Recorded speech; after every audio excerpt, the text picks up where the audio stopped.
This isn't fiction. This was my Tuesday night. You know those weird little moments that make no sense until they suddenly, painfully do? I had one. It was 10:42 p.m. and the house was supposed to be quiet, but I heard laughter.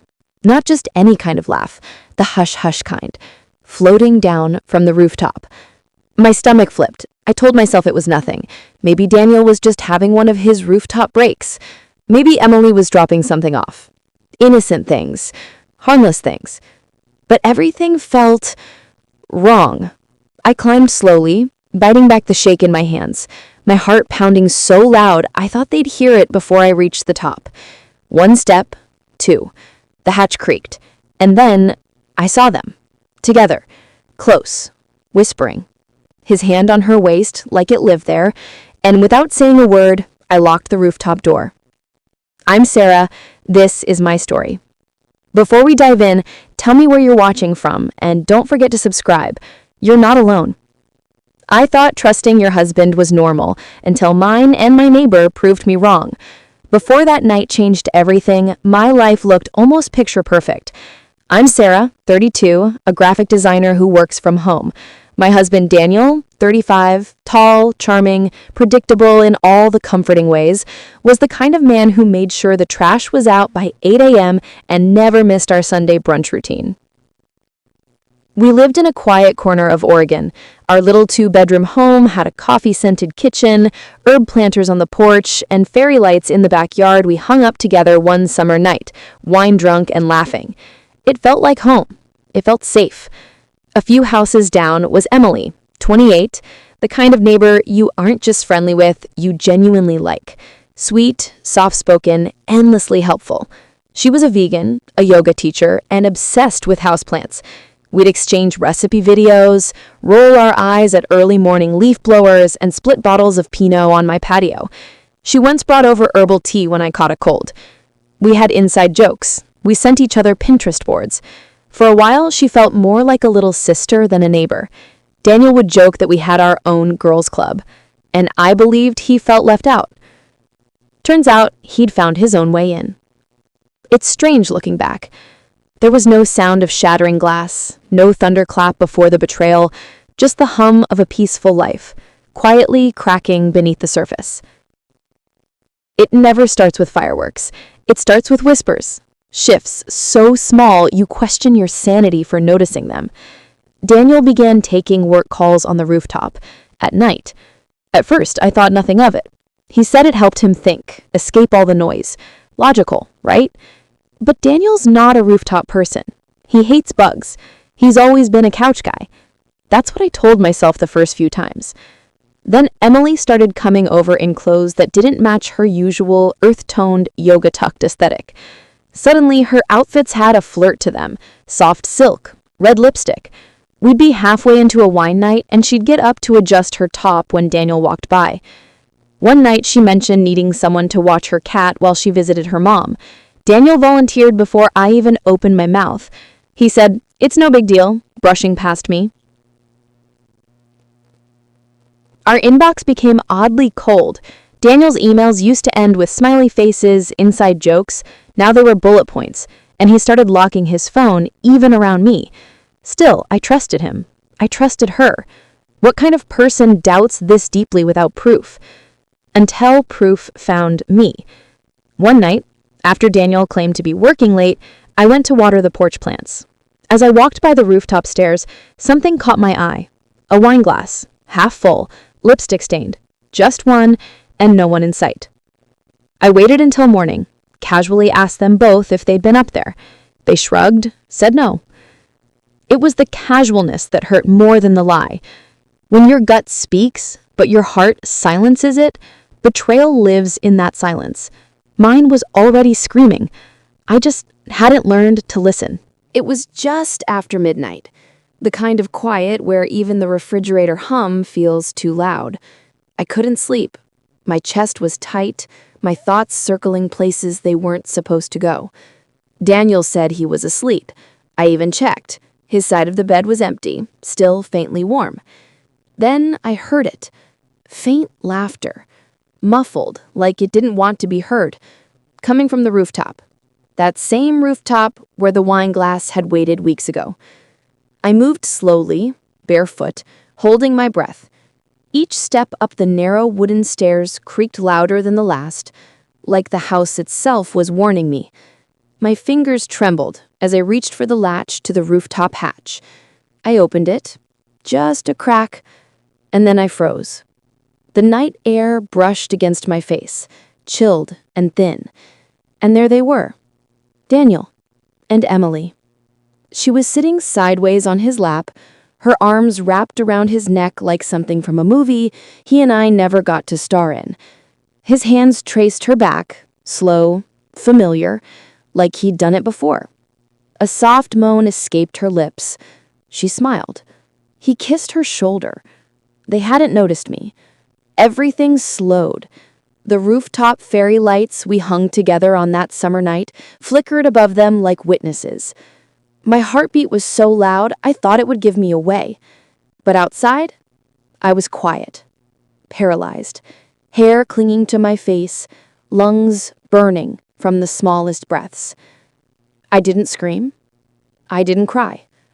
Instead, I took 2 quiet steps up, reached behind me, closed the little hatch door gently, and turned the lock. Click. Something about that sound felt final, like closing a book I didn't know I was writing. They were trapped. I descended the stairs without a word, like I'd just tucked something dark and dangerous under my bed to deal with later. It wasn't rage that followed, not yet. It was silence, that thick, echoing silence where your entire world tilts and blurs, and you still have to walk on straight legs. I sat down at the kitchen counter, poured myself a glass of water with trembling hands, and waited. Waited to hear the knocking. Waited to see how loudly betrayal begs when it's finally caught. For the first few minutes, there was only silence. I sat at the kitchen table, the same one where we used to play Scrabble and argue over takeout orders. I poured myself a glass of wine, Merlot, his favorite, and watched as the moonlight slipped across the wood grain. My hands were shaking, but I kept the glass steady. If I let go of the ritual, I would unravel, and I wasn't ready to fall apart. Not yet. The first knock came 12 minutes in. Just a single thud. Hesitant. Then another. And another. Finally, Daniel's voice cracked through the quiet. "Sarah! Come on, babe! Open the door!" I sipped. Nothing tasted like anything. Emily's voice followed, breathy and unsure. "Sarah! Please!" I stared at my phone, typed out a single message to my best friend. "You were right." Then another one, to a local locksmith. "Emergency lock change, ASAP. Front door, side latch, everything." 26 minutes had passed. The knocking turned to pounding, then begging. I didn't move. At the 30-minute mark, I walked outside. The air bit at my skin, fresh and cruel. I stood in the driveway as the locksmith pulled up, cheerful and clueless. "Rough night?" he joked. I almost laughed. "You have no idea." From above, I could see Daniel's shadow pressed against the rooftop door, fists hitting it harder now. I didn't look up. I didn't speak. I just held the door open for the locksmith, pointed to every lock in the house, and watched as he dismantled the last fibers of Daniel's access to my world. Once, I would have screamed. Once, I would have demanded answers. But this wasn't a breakdown. This was a rebirth. And for the first time in what felt like forever, I felt in control of the quiet. I wrote them a letter. Not out of rage or desperation, but because I needed to say things I never wanted to waste my voice on again. I never sent it. I never planned to. But maybe you'll understand why I had to write it. To Daniel and Emily, I found your rooftop heaven, the place where you thought I wouldn't see, where you laughed and touched and built a truth I was never invited into. But this isn't about what you did. It's about what I've found underneath it all, within myself. I learned that silence is a weapon and a shield, that walking away takes more strength than staying and screaming. Daniel, I used to think love was sacrifice, that I should bend, breathe smaller, look the other way to keep peace. But love without loyalty is a trick disguised as safety. Emily, you were allowed into my home, my kitchen, my secrets.